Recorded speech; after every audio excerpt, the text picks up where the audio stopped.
you Sharpen listeners. Ashley here with the Sharpen podcast. This is another bonus episode for all of you Sharpen fans. Thanks so much for listening to the show. Today I have a gentleman on named Grant. Grant is a super nice guy, and we've been kind of chatting the last couple of months to get him on the show to share about a passion project that he has been working on. I think it's really cool, and I really admire what he's doing and why he's doing it.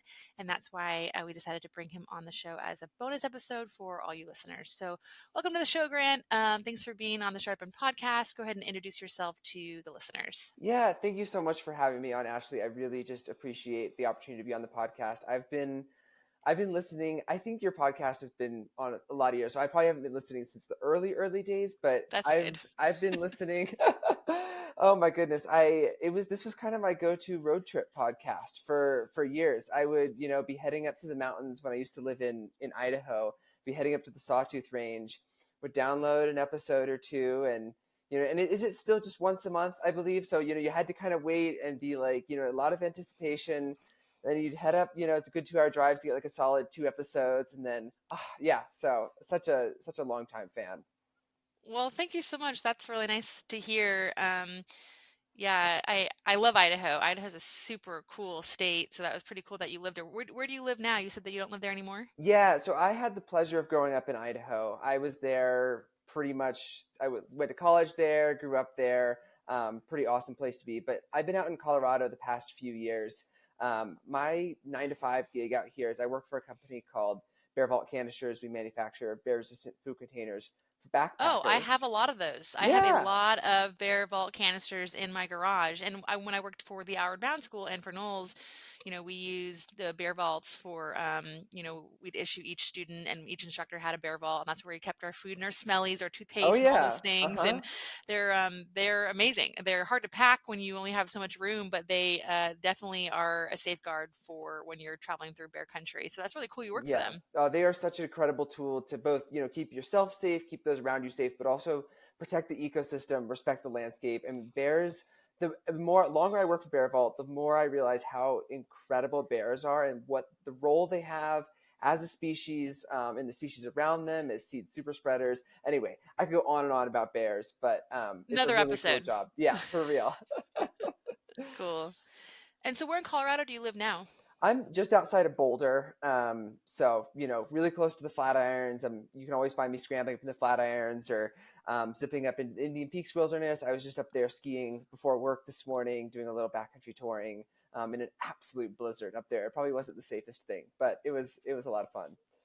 Very cool. Well, welcome back to Earth and home, a warm home and not in a blizzard.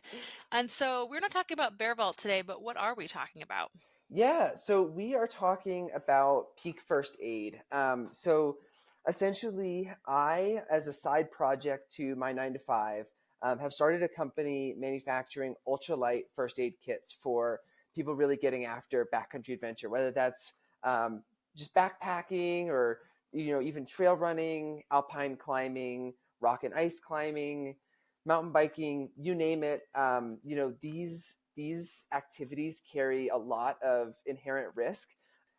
Anybody who's listened to your podcast long enough, I think probably has that figured out, that things don't always go according to plan. And it's really important to actually have the tools necessary to, either self-evacuate or stabilize a patient until you can get search and rescue to help you get out of a situation. And most people aren't really considering first aid, or maybe they've thrown a couple of Band-Aids in there. But if you have a major trauma, most folks aren't quite ready to treat that. And so when I launched this company, it really was all about making sure that everybody has access to the tools they need to explore confidently and pursue their adventures with the peace of mind that, hey, if something goes wrong, I might not be totally hosed because I've got some really good quality first aid in my backpack.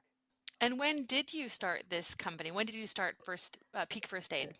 Yeah, so the company, technically, in terms of, registered with the Secretary of State of the state of Colorado, that happened in August of this past year, 2023. But I think the journey really started before then. For me, about probably a year and a half ago, I kind of had this moment where I realized I wasn't really carrying any first aid equipment. And I was like, well, why am I not? I mean, I had a couple Band-Aids and like a little Ziploc bag and a couple unit dose medications. And I was like, good enough. It doesn't really, weigh that much. But I was, doing pretty adventurous trad climbing and backcountry skiing and getting after it. And I was like, God, if something happens, like this is not good enough. So I started looking online and, kind of looking at the first aid kit options. I was really disappointed at what was out there. It kind of felt like there were two opposites. There were these really awesome, heavy, expensive kits designed for professionals that are, recreating in like a guiding context that need to meet a certain standard of care for their clients. But I mean, these kits, 5 to 10 pounds. Um, you know, if you're trying to go fast and light, it's just not going to happen. And then on the other end of the spectrum, you had these more consumer kits that seemed to just be kind of full of Band-Aids and nothing that actually could stop major bleeding. It's like their idea of stop the bleed fast would be maybe like a combine ABD pad, which is like maybe like a 5x7 absorbent pad, which definitely soaks up blood and whatnot, but like you still have to apply pressure to that, and Hmm. it doesn't necessarily stop bleeding on its own. And if you have truly major bleeding, if you have arterial bleeding, a combine ABD pad is not really going to be all that It's helpful. not going to suffice. Yeah. Exactly. So I Mhm. basically just started doing all of this research, and I can't, who knows how many hours I put in, but basically I was just building my own kit for myself. I wanted the best kit in my bag. And so I trialed and error. I bought hundreds of dollars of first aid stuff from different suppliers. Like, well, let me try this, and then let me try this bag, see how it fits. Oh, this one isn't watertight. Oh, I don't like how this one's like heavier and bulkier than it looked in the photo. This packaging sucks. Tried a bunch of different things, and I finally got this kit that was awesome. Like, basically, it really was the first prototype, but I didn't even know that it was the prototype for peak first aid yet. And so for about a year, that was like my kit, and I was like, this thing's awesome, and I was kind of proud of it. And I'd tell friends, I'm like, yo, like I got the first aid. Like, don't even worry about packing yours. Like, I got us covered. And it looked pretty similar to the Peak First Aid kit that is available now. It was a white Dyneema bag, similar waterproof zipper, about the same size, and the items were more or less the same inside.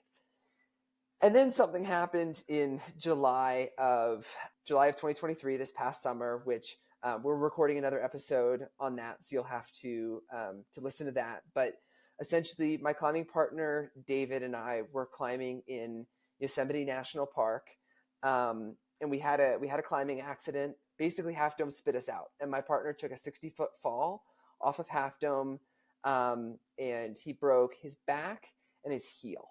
Um, 60 feet. 60-footer. Yep. Took a Okay, really let's big not give the fall. listeners too much, but tune in. Well, if you haven't listened to that episode yet, folks, go back to the most recent episode, February 1st, which will have been out by the time you're listening to this one. So, okay, Yep. go ahead. Don't So give the listeners too I won't much. spoil it, but Yeah. my climbing partner took a big fall. We ended up getting helicopter evacuated out of the base of Half Dome after retreat rappelling 1,000 feet down the face of Half Dome. And even though, my partner's injuries were mostly internal, and there wasn't a ton of use of the first aid in that specific accident, beyond unit dose pain medications, there wasn't a ton that came out of the first aid kit in that accident. But as we'll talk about in that other episode that everybody should go back and check out the full episode, there was a lot of ways that the accident could have been so much worse, had way more trauma, blood, use your imagination. And it was kind of like, holy cow, I'm so glad that we had this kit. And then I started thinking about all the other close calls that I've had, and then started thinking about Sharp End podcast, all the people that have shared their stories, accidents in North America. The longer I climb, the more I talk to people. Oh yeah, this happened. Oh, this thing that seemed like a freak accident, like this dog bone snapped or whatever, and I'm like, wow, you got injured. Oh, you got injured. Seems like everybody's like getting injured. And these are people that don't seem particularly risky, or these, bold climbers. They're just regular people like you and me. And they're just loving in the outdoors, doing what's passionate, but they're getting hurt. And in the outdoors, it's so often, you are far from help. Either you're going to have to self evacuate, or it could be hours or perhaps days until search and rescue is able to do some sort of evacuation.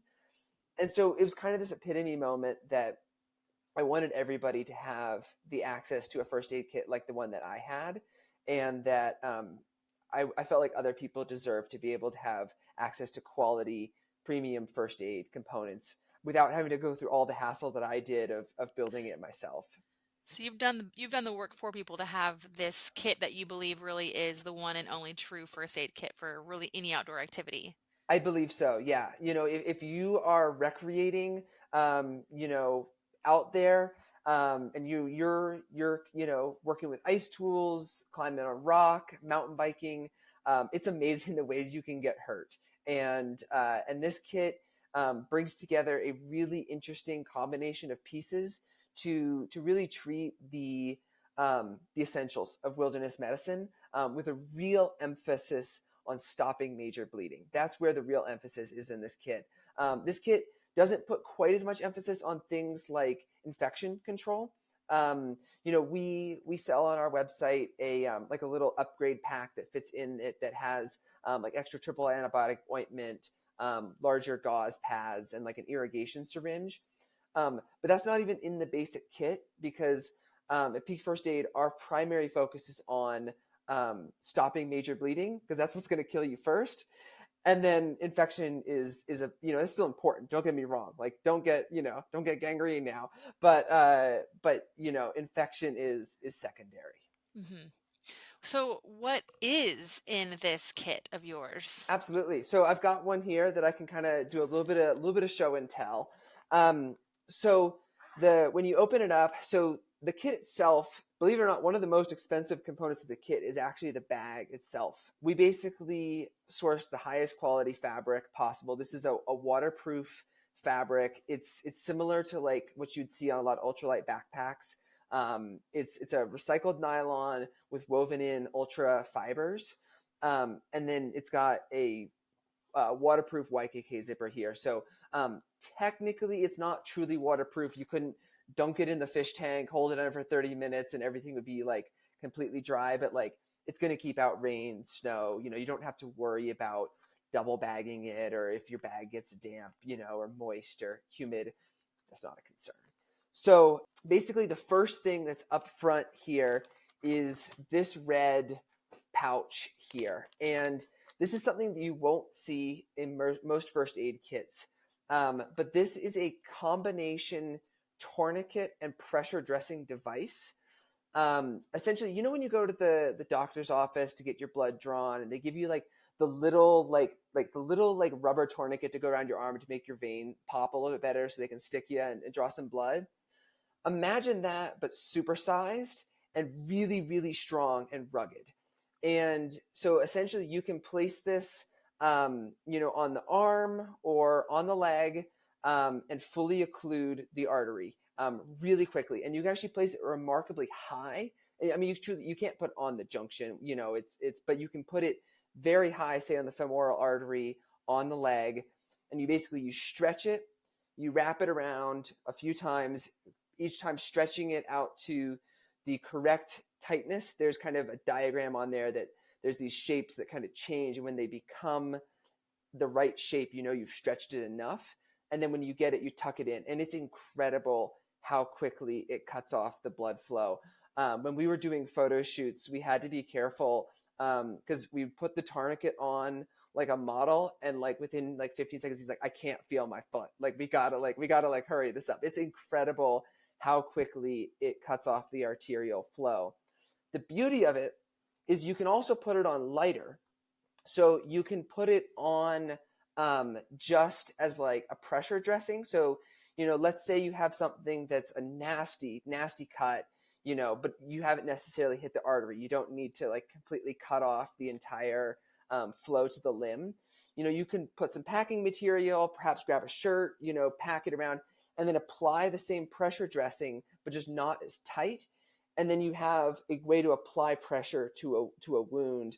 You can even do that on the abdomen, legs, groin. You can get really creative with how you apply that pressure dressing. If you get creative, you also can use it more traditionally like an ace bandage, or even to like sling an arm. So it's like this like Swiss Army knife of the first aid kit. It is the coolest thing. Great. And how much does that weigh? Does it say on there how much it weighs? This is probably the heaviest piece of the kit. This right here is about 4 ounces. The entire kit, all said and done, is 6.5 ounces. Oh So my about gosh. 4 inches by 7 inches. Whole thing six. So it's under half a pound. I mean, we're not joking when we say ultra light. Like I do a lot of trail running here in Colorado, and I slip it in my trail running vest, and I don't even notice it's there. And I'm like the ultralight backpacker type. Like I'm counting my ounces. Like I'm like, all right, how many grams? Can I cut my toothbrush in half? Like that's the kind of person I am, and I don't even notice like this thing being heavy. So the second really unique thing about this kit is something we call peak tape. And it's basically our interpretation on athletic tape. Athletic tape is actually a really important part of any first aid kit. It's kind of this backcountry duct tape of sorts. But the problem is that it comes on a roll, which is a really difficult shape to work with when It you're is. trying to be So true. lightweight. Exactly. It's Yeah. like, what do you do with this like extra space? Like, no matter how you put it, it's awful. Especially, when this kit is only a half an inch thick and there's just no way to put a roll of athletic tape in there.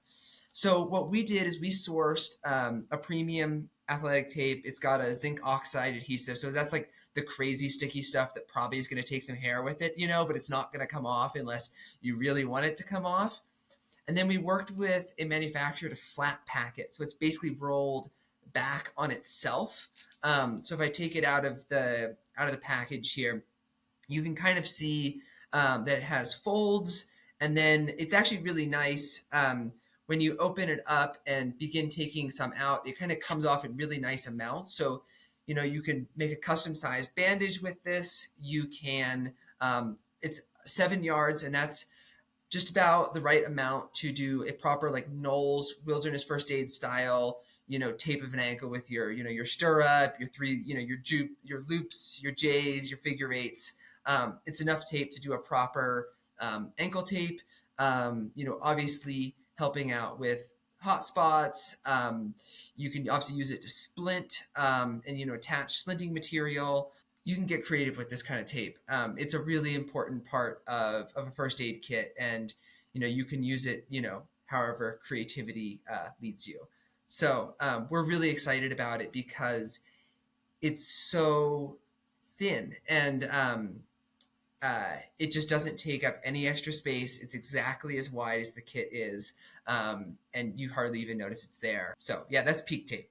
I love it. It's a And great then idea. Making it flat. That's amazing. exactly, right. It's it's not rocket science, but it's just one of those little things that allows the kit to be light and compact. And that's something that's really unique about the Peak First Aid Kit. You're not going to find flat packed athletic tape anywhere else online. It doesn't exist. That's something you're only going to find from Peak First Aid, which is really cool. We have a small plastic vial in here that has 2 safety pins in here. Collarbone injury, just take a shirt, pin it up. It's not going to be the most comfortable sling ever, but it gets the job done. And so 2 really robust safety pins, and then a pair of steel tweezers in here. A lot of first aid kits, trying to cut costs, they give you these little like plastic tweezers that if you actually have a real splinter, like the sort of thing that you can't pick out on your own, they're like useless. These like plastic tweezers, and so it's a good sharp steel tweezer that can get things out, foreign objects, debris out of a laceration, those sort of things. Really, really high quality tweezers in a protective case so that it doesn't cut anything. And then the last kind of big piece I'd say is a collection of smaller pieces. We have a plastic bag in here to keep things extra watertight that is sized to perfectly fit 3 items in the back. I'm just going to kind of grab it out here. It takes a second to grab it. So we've got a piece of moleskin. Blisters usually aren't life and death, but golly, they sure can be uncomfortable. Yeah, And it can ruin a trip. exactly, yeah. And that can be a trip you put a lot of work into, and it can be a real downer. So we basically sourced the best moleskin available. This stuff also uses a zinc oxide adhesive, super sticky. When your feet get sweaty in your boots, it won't come off, or climbing shoes. This stuff stays right where you put it. It's really, really nice moleskin. Um, we have 2 gauze pads in here. You can use these in conjunction with the peak tape to dress a larger wound. And these are a great way to keep things a little bit more sterile, and kind of, help out with larger lacerations, larger abrasions, those sort of areas. And then first aid kit wouldn't be complete without one bigger band-aid, one smaller band-aid. Don't include a lot of band-aids, because for most people, at least myself, if it cuts small enough, I often kind of look at it, shrug, and move on with my day. But of course, it's always sometimes really nice to be able to put a small bandage on smaller cuts and whatnot. So especially on fingers and areas like that. And then the last piece to the kit here is we have 6 unit dose medications. Unit dose medications are one of the things you just cannot improvise in the field. I think I heard one time you can chew on a what is it, a willow or a cottonwood, and you can get aspirin out of it, I think, technically. Willow. Is it willow? Okay. Yeah. Well, if you're not in the mood for chewing on a willow, we got some aspirin in here. We also have ibuprofen, acetaminophen, extra strength acetaminophen. There's basically 2 tablets in here, 500 milligrams each. We also have an antidiarrheal. Obviously, that's really important for dehydration. We have an antacid, and finally a antihistamine for allergic reactions. And so, yeah, that's the kit. That's everything in there. It's what you need to treat the essentials of wilderness medicine, with an emphasis on treating major bleeding. And so tell me again how much this kit weighs in total. So the whole kit, everything combined, 6.5 ounces. So that's under half a pound. And tell me where I can buy this kit. Totally. So we have a website. It is peakfirstaid.com. Peak like a mountain peak, firstaid.com. It's the only place you can buy it right now is direct on our website. But we have inventory. We ship kits for free in the United States. And, we want to make sure people are out there recreating safely with, it's the sort of kit that you put in your bag. You forget about it until you really need it. Like, it's so light that you just throw it in there. Obviously get first aid training. Like, we're not saying you should just buy this kit and not, do like a wilderness first aid class. It's the sort of kit that Get the does kit require a bit and of get the training. training. Exactly. Yeah. Do both. Hmm. So we can't stress enough that, don't just buy the kit and forget about it. I guess do that, throw it in your pack, but after you've done some first aid training. Can't stress that enough. Knowledge is power, right? It sure is. And how much is this kit? This kit is $65. Yeah. $65. Yeah. And if you're a sharpened listener, do you get a discount? You do 15% off with code SHARPEND. So want to make sure y'all get taken care of and get some first aid kits. Yes. Well, thank you so much, Grant. I'm psyched. I'm going to order one for myself for my backpack. I'll put it in my snow machine survival kit, and I'll buy one for my boyfriend too to put in the back of his airplane. And yeah, I just really appreciate how excited you are and enthusiastic you are for doing this for not only yourself but for the community, right? Yeah. And so it's something that you've dreamt up and you've put into action, and you've gone so far as to creating your own manufacturing your own tape. That's insane. So Yep. congratulations on the launch of the business, and I hope that it does well. And I hope all the listeners go and get themselves and or their loved ones a $65 with a 15% discount code Yep. um, from peakfirstaid.com.